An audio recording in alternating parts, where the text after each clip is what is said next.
ਸ੍ਰੀ ਅਕਾਲ ਜੀ। ਅੱਜ ਆਪਾਂ ਪੰਜਾਬੀ ਬਾਰੇ ਗੱਲ ਕਰਾਂਗੇ। ਜਮਾਤ 9ਵੀਂ ਦੇ ਵਿੱਚੋਂ ਸਮਾਂ ਕਵਿਤਾ ਬਾਰੇ ਪੜਾਂਗੇ, ਜੋ ਕਿ ਭਾਈ ਵੀਰ ਸਿੰਘ ਜੀ ਦੁਆਰਾ ਲਿਖੀ ਗਈ ਹੈਗੀ।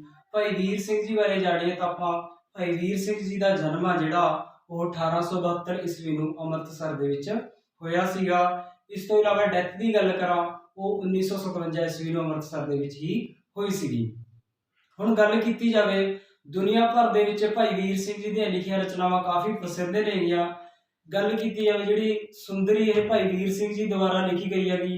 ਲਹਿਰਾਂ ਦੇ ਰਾਹ, ਰਾਣਾ ਸੂਰਤ ਸਿੰਘ, ਇੱਦਾਂ ਦੀਆਂ ਜਿਹੜੀਆਂ ਰਚਨਾਵਾਂ ਨੇ ਭਾਈ ਵੀਰ ਸਿੰਘ ਜੀ ਦੁਆਰਾ ਲਿਖੀਆਂ ਗਈਆਂ ਹਨ, ਜੋ ਕਿ ਦੁਨੀਆ ਦੇ ਵਿੱਚ ਕਾਫੀ ਪ੍ਰਸਿੱਧ ਹਨ। ਤੇ ਗੱਲ ਕੀਤੀ ਜਾਵੇ ਅਵਾਰਡ ਦੀ ਗੱਲ ਕੀਤੀ ਜਾਵੇ, ਸ਼੍ਰੀ ਪਦਮ ਭੂਸ਼ਣ ਆ ਜਿਹੜਾ ਅਵਾਰਡ ਹੈਗਾ ਉਹ ਭਾਈ ਵੀਰ ਸਿੰਘ ਜੀ ਨੂੰ 1956 ਈਸਵੀ ਦੇ ਵਿੱਚ ਮਿਲਿਆ ਸੀਗਾ। ਹੁਣ ਗੱਲ ਕੀਤੀ ਜਾਵੇ ਵਿੱਚ ਸਮੇਂ ਦੀ ਗੱਲ ਕੀਤੀ ਜਾਵੇ, ਜ਼ਿੰਦਗੀ ਦੇ ਵਿੱਚ ਕੀ ਵੈਲਿਊ ਹੈਗੀ ਸਮੇਂ ਦੀ।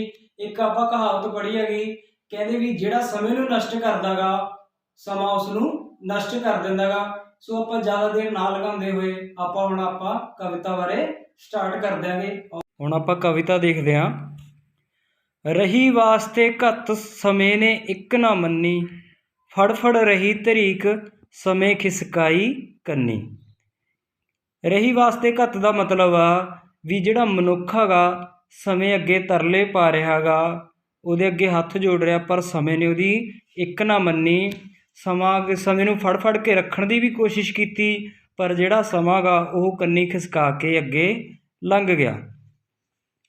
ਕਿਵੇਂ ਨਾ ਸਕੀ ਰੋਕ ਅਟਕ ਜੋ ਪਾਈ ਭੰਨੀ, ਤਿਰਖੇ ਆਪਣੇ ਵੇਗ ਗਿਆ ਟੱਪ ਬੰਨੇ ਬੰਨੀ। ਸਮੇਂ ਨੂੰ ਜਿਹੜਾ ਮਨੁੱਖ ਆ ਉਹ ਕਿਸੇ ਵੀ ਤਰੀਕੇ ਨਾਲ ਨਹੀਂ ਰੋਕ ਸਕਿਆ ਗਾ। ਸਮਾਂ ਜਿਹੜਾ ਨਦੀ ਦੇ ਤੇਜ਼ ਵਹਾਅ ਵਾਂਗ ਅੱਗੇ ਵੱਲ ਚੱਲਦਾ ਜਾ ਰਿਹਾ ਗਾ। ਕੀ ਹੈ, ਜਿਹੜਾ ਇੱਕ ਪਾਣੀ ਹੈਗਾ, ਪਾਣੀ ਦੇ ਅੱਗੇ ਤੁਸੀਂ ਜਿੰਨੇ ਮਰਜ਼ੀ ਵੰਨ ਲਾ ਦਿਓ, ਜਿੱਡੇ ਮਰਜ਼ੀ ਪੱਥਰ ਰੱਖ ਦਿਓ, ਪਰ ਪਾਣੀ ਹੈ ਜਿਹੜਾ ਉਹ ਉੱਪਰ ਦੀ ਲੰਘ ਜਾਏਗਾ ਜਾਂ ਸਾਈਡ ਦੀ ਲੰਘ ਹੀ ਜਾਏਗਾ। ਸਮਾਂ ਗਾ, ਸਮੇਂ ਨੂੰ ਕੋਈ ਰੋਕ ਹੀ ਨਹੀਂ ਸਕਦਾ। ਸਮੇਂ ਨੇ ਆਪਣੀ ਚਾਲ ਤਾਂ ਚੱਲੀ ਹੀ ਜਾਣੀ ਹੈਗੀ। ਹੋ ਅਜੇ ਸੰਭਾਲ ਇਸ ਸਮੇਂ ਨੂੰ, ਕਰ ਸਫਲ ਉਡੰਦਾ ਜਾਮਦਾ, ਇਹ ਠਹਿਰਨ ਜਾਂਚ ਨਾ ਜਾਣਦਾ, ਲੰਘ ਗਿਆ ਨਾ ਮੁੜ ਕੇ ਆਮਦਾ। ਕਹਿਣ ਦਾ ਭਾਵ ਕੀ ਆ ਵੀ ਤੂੰ ਹਜੇ ਵੀ ਸੰਭਲ ਜਾ, ਇਸ ਸਮੇਂ ਨੂੰ ਸੰਭਾਲ ਲਾ, ਤੇਰੇ ਕੋਲ ਹਜੇ ਵੀ ਟਾਈਮ ਹੈਗਾ। ਜਿਹੜੇ ਤੂੰ ਸਮੇਂ ਨੂੰ ਚੰਗੇ ਕੰਮਾਂ ਦੇ ਵਿੱਚ ਲਾ, ਭਾਵ ਵਿਅਰਥ ਕੰਮਾਂ ਦੇ ਵਿੱਚ ਨਾ ਲਗਾ। ਠੀਕ ਹੈ, ਜਿਹੜਾ ਸਮਾਂ ਗਾ ਉਹ ਠਹਿਰਨ ਦੀ ਜਾਂਚ ਨਹੀਂ ਜਾਣਦਾ ਗਾ। ਲੰਘ ਗਿਆ ਨਾ ਮੁੜ ਕੇ ਆਮਦਾ। ਕਹਿਣ ਦਾ ਭਾਵ ਕਿ ਇੱਕ ਵਾਰੀ ਜੇ ਸਮਾਂ ਬੰਦੇ ਦੇ ਹੱਥੋਂ ਲੰਘ ਜਾਵੇ ਫਿਰ ਉਹ ਮੁੜ ਕੇ ਆਉਂਦਾ ਨਹੀਂ। ਭਾਵ ਫਿਰ ਕਹਿਣ ਦਾ ਕੀ ਆ, ਮਨੁੱਖ ਨੂੰ ਬਾਅਦ ਦੇ ਵਿੱਚ ਪਛਤਾਉਣਾ ਹੀ ਪੈਂਦਾ ਕਿ ਉਹ ਸਮਾਂ ਇੱਕ ਵਾਰੀ ਲੰਘ ਚੁੱਕਿਆ ਹੁੰਦਾ। ਇਹ ਠਹਿਰਨ ਦੀ ਜਾਂਚ ਨਹੀਂ ਜਾਣਦਾ। ਹੁਣ ਇਸ ਤੋਂ ਬਾਅਦ ਆਪਾਂ ਕੁਐਸਚਨ ਦੇਖ ਦਿਆਂਗੇ। ਪ੍ਰਸ਼ਨ ਨੰਬਰ 1, ਸਮਾਂ ਕਵਿਤਾ ਕਿਸ ਦੀ ਲਿਖੀ ਗਈ ਹੈ? ਸਮਾਂ ਕਵਿਤਾ ਭਾਈ ਵੀਰ ਸਿੰਘ ਜੀ ਦੀ ਲਿਖੀ ਗਈ ਹੈ। ਸਮਾਂ ਕਵਿਤਾ ਵਿੱਚ ਕਵੀ ਨੇ ਕਿਸ ਦਾ ਮਾਨਵੀਕਰਨ ਕੀਤਾ ਹੈ? ਸਮਾਂ ਕਵਿਤਾ ਵਿੱਚ ਕਵੀ ਨੇ ਸਮੇਂ ਦਾ ਮਾਨਵੀਕਰਨ ਕੀਤਾ ਹੈ। ਸਮੇਂ ਨੂੰ ਕੌਣ ਆਪਣੇ ਵਸ਼ ਵਿੱਚ ਕਰਨਾ ਚਾਹੁੰਦਾ ਹੈ? ਸਮੇਂ ਨੂੰ ਜੀਵ ਰੂਪੀ ਆਤਮਾ ਆਪਣੇ ਵਸ਼ ਵਿੱਚ ਕਰਨਾ ਚਾਹੁੰਦੀ ਹੈ। ਜੀਵ ਰੂਪੀ ਆਤਮਾ ਕਿਹਨੂੰ ਕਿਹਾ ਗਿਆ? ਮਨੁੱਖ ਨੂੰ ਕਿਹਾ ਗਿਆ। ਸਮੇਂ ਦੀ ਸੰਭਾਲ ਕਿੰਝ ਕਰਨੀ ਚਾਹੀਦੀ ਹੈ? ਸਮੇਂ ਦੀ ਸੰਭਾਲ ਨੇਕ ਕੰਮ ਕਰਕੇ, ਭਾਵ ਚੰਗੇ ਕੰਮ ਕਰਕੇ ਅਤੇ ਪ੍ਰਭੂ ਦਾ ਸਿਮਰਨ ਕਰਕੇ ਕਰਨੀ ਚਾਹੀਦੀ ਹੈ। ਠੀਕ ਹੈ, ਅਗਲਾ ਕੁਐਸਚਨ ਦੇਖ ਲਾਂਗੇ। ਸਮਾਂ ਕਵਿਤਾ ਵਿੱਚ ਭਾਈ ਵੀਰ ਸਿੰਘ ਜੀ ਨੇ ਕੀ ਉਪਦੇਸ਼ ਦਿੱਤਾ? ਸਮਾਂ ਕਵਿਤਾ ਵਿੱਚ ਭਾਈ ਵੀਰ ਸਿੰਘ ਜੀ ਨੇ ਮਨੁੱਖ ਨੂੰ ਸਮੇਂ ਨੂੰ ਵਿਅਰਥ ਨਾ ਗਵਾ ਕੇ ਪ੍ਰਭੂ ਸਿਮਰਨ ਵਿੱਚ ਬਿਤਾਉਣ ਦਾ ਉਪਦੇਸ਼ ਦਿੱਤਾ। ਉਸ ਤੋਂ ਅੱਗੇ ਦੇਖ ਦਿਆਂਗੇ, ਸਮਾਂ ਕਵਿਤਾ ਕਿਸ ਦੀ ਲਿਖੀ ਹੋਈ ਹੈ? ਇਸ ਵਿੱਚ ਮਨੁੱਖ ਨੂੰ ਕੀ ਉਦੇਸ਼ ਦਿੱਤਾ ਗਿਆ? ਪੁੱਤਰ ਤੁਸੀਂ ਆਪ ਹੀ ਅਪਡੇਟ ਕਰਕੇ ਲਿਖਣਾ। ਠੀਕ ਹੈ, ਇਹਦੇ ਵਿੱਚ ਵੀ ਕੁਝ ਕੁ ਲਾਈਨਾਂ ਦੇਖ ਲਿਓ ਅਤੇ ਤੁਸੀਂ ਆਪਣੇ ਕੋਲ ਵੀ ਬਣਾ ਕੇ ਲਿਖ ਸਕਦੇ ਹੋ। ਸਮਾਂ ਕਵਿਤਾ ਭਾਈ ਵੀਰ ਸਿੰਘ ਜੀ ਦੀ ਲਿਖੀ ਹੋਈ ਹੈ। ਇਸ ਵਿੱਚ ਮਨੁੱਖ ਨੂੰ ਸਮੇਂ ਨੂੰ ਵਿਅਰਥ ਨਾ ਗਵਾ ਕੇ ਪ੍ਰਭੂ ਸਿਮਰਨ ਵਿੱਚ ਬਿਤਾਉਣ ਦਾ ਉਪਦੇਸ਼ ਦਿੱਤਾ ਗਾ। ਅਗਲਾ ਕੁਐਸਚਨ ਦੇਖ ਦਿਆਂਗੇ। ਜੀਵ ਰੂਪੀ ਆਤਮਾ ਕਿਸ ਨੂੰ ਫੜਨਾ ਚਾਹੁੰਦੀ ਸੀ? ਜੀਵ ਰੂਪੀ ਆਤਮਾ ਸਮੇਂ ਨੂੰ ਫੜਨਾ ਚਾਹੁੰਦੀ ਸੀ, ਪਰ ਸਮਾਂ ਆਪਣਾ ਪੱਲਾ ਛੁਡਾ ਕੇ ਅੱਗੇ ਲੰਘ ਗਿਆ। ਉਸ ਤੋਂ ਅਗਲਾ ਕੁਐਸਚਨ ਦੇਖਦੇ ਹਾਂ। ਸਮਾਂ ਕਿਸ ਵਹਾਅ ਵਾਂਗ ਅੱਗੇ ਵੱਧਦਾ ਗਿਆ?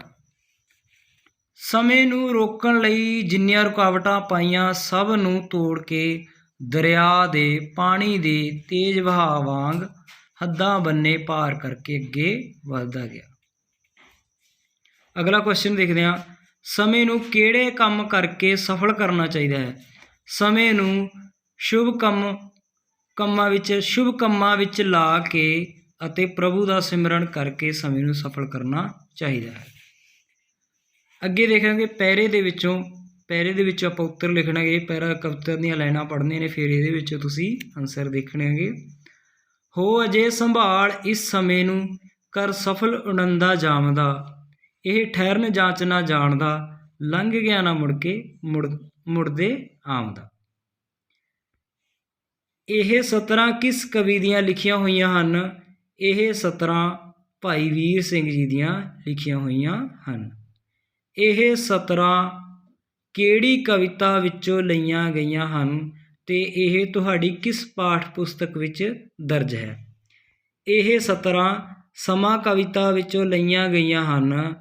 ਇਹ ਕਾਵਿ ਕਥਾ ਸੰਵੇਦਨਾ ਅਤੇ ਮੰਚ ਮਹਿਕ ਪੁਸਤਕ ਵਿੱਚ ਦਰਜ ਹੈ। ਸਮੇਂ ਨੂੰ ਕਿਵੇਂ ਸਫਲ ਬਿਤਾਉਣਾ ਚਾਹੀਦਾ ਹੈ?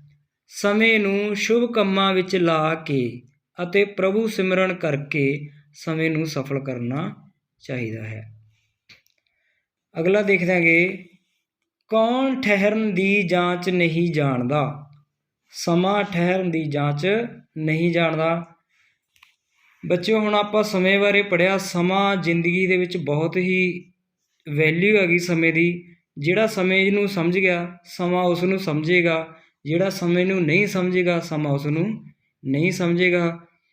ਆਈ ਹੋਪ ਤੁਹਾਨੂੰ ਸਭ ਸਮਝ ਆ ਗਿਆ ਹੋਵੇਗਾ। ਅਗਰ ਤੁਹਾਨੂੰ ਕੋਈ ਡਾਊਟ ਹੈ, ਕੋਈ ਵੀ ਕੁਐਸਚਨ ਪੁੱਟ ਕਰਨਾ, ਤੁਸੀਂ ਮੈਨੂੰ ਕਾਲ ਕਰ ਸਕਦੇ ਹੋਗੇ। ਧੰਨਵਾਦ।